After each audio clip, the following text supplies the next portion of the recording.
A quick thank you to all of my patrons, and a special shout out to Lemu and Firebringer Axel for donating $5 a month. Your support is heavily appreciated. Man, this SukaSuka review is going out great. Can't wait for it to be out.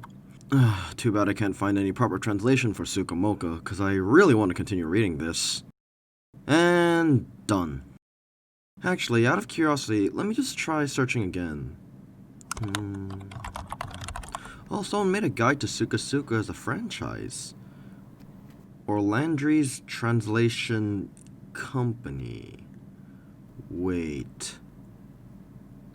They're doing it. So, as I realized after editing my SukaSuka review, there actually was a SukaMoka translation, and while it's not complete, it exists. So after finishing that video, I of course began reading and basically caught up to the entire translation in less than a day.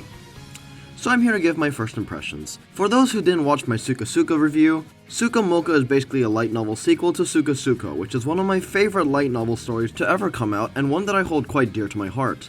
Due to being a sequel to SukaSuka, expect some minor spoilers for that series, although I'll try and tiptoe around what can be avoided.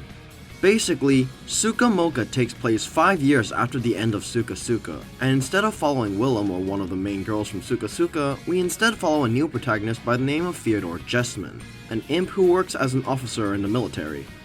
Fyodor is a physically weak but quick-thinking and cunning soldier, who climbed up the ranks as a result of his intelligence. Eventually, he gets put in charge of some new soldiers, who happen to be the 4 young leprechaun girls that we already know from SukaSuka. So yeah, remember Tiat, Lakish, Colin, and Panable? Those 4 9-year-old mischiefs that would run around the place and watch lizard romances? Well, they're all now young teenagers, and it's nice to see them again. SukaMoka basically follows them as they uncover a hidden conspiracy of the military, something that was touched on in SukaSuka's ending but never gone into proper detail. The whole fiasco can potentially threaten the safety of the whole Wriggle Air, so the gang now have to combat the mess, and honestly it's been a fun ride so far. I'm sure a lot of people who haven't read SukaMoka are curious as to why the series continued in a separate story, almost unrelated to the original. And well, honestly, after reading the first bit of the story, I don't think it was that bad of a call.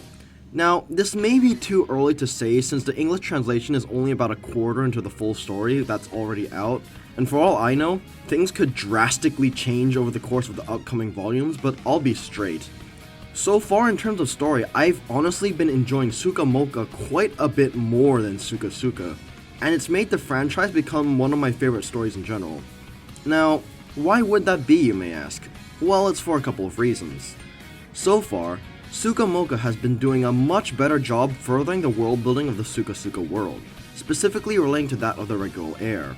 We get more insight into the non-human races, how the military is run outside the leprechaun bits, and we get to see more of the world in general. I think the expansion of the world is what SukaMoka's really done well, including answering some of the questions that we've had with both society and the leprechauns in SukaSuka that we never really knew until now. Also, can I just mention how awesome the characters are? To get the 4 we know out of the way first, our 4 idiots have definitely grown for the most part. Colin is pretty much the same as before, being the active and rowdy one of the bunch. She hasn't been focused on much yet, but this girl now wrestles with grown men and wins, so like... she scares me. Panable has gone from being sassy to straight up snarklord and almost always plays with the people she talks to. She's way more mysterious than she was before, so it's hard to know what she's thinking at times. Panable was always my favorite of the 4 idiots, and to see her more mature version being the way she is, honestly quite interests me. I also gotta mention, but I think she's really attractive now, so I just gotta put that out there. Moving on. Lakish is still shy, but she's basically become the ultimate housewife. She's great at cooking, really kind, friendly, cares about her family and friends, the works. She's precious, and while I'm just glossing over her character, I'd say it's quite hard to dislike her. I won't go into too much detail with her because of spoilers, but yeah, I really like her a lot. Tiat has definitely changed the most out of the 4. The 5-year time skip was not kind to Tiat. The poor girl's got a really morbid view on herself now that she couldn't succeed Cuthly in terms of combat potential in WoW. She now has a lot of trouble coming to terms with her purpose as a living weapon, while wanting to do the best things she could for everyone around her. The once cheerful and responsible girl is still there, but over time it seemed that the harshness of her situation and her failures in fulfilling Cuthali's shoes just made her view herself as nothing worthwhile anymore. She always seems constantly conflicted with her own worth, and it makes her seem really depressed, which is honestly kinda sad to see. Now don't get me wrong though, in my opinion this was a good path.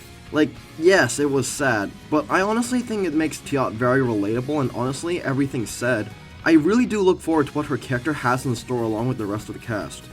I predict that SukaMoka will tackle a new theme of valuing yourself for who you are and allowing yourself to be the kind of person you are with Tiat's character.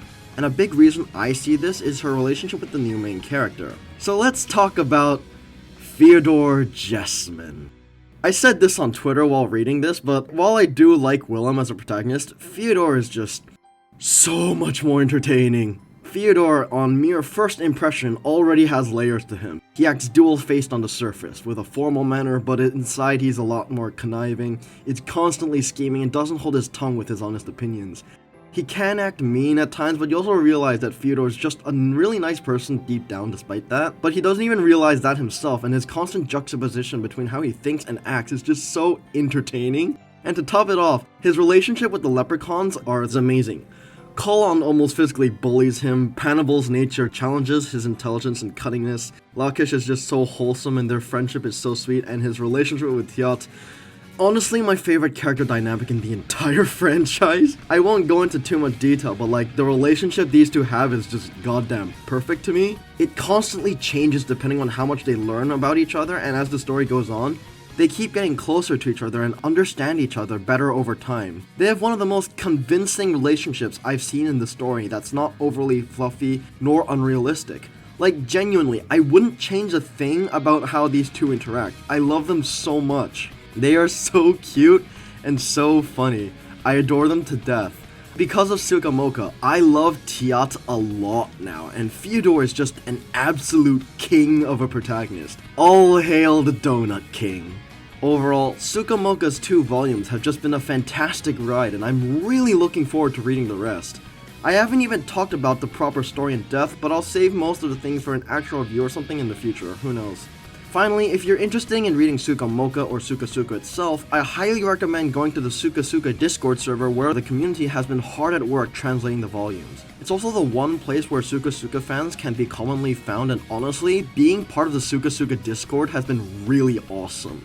The community is super nice with some great like-minded people to me, and the owner Sage is both cultured and friendly. Seriously, you won't regret joining if you're interested.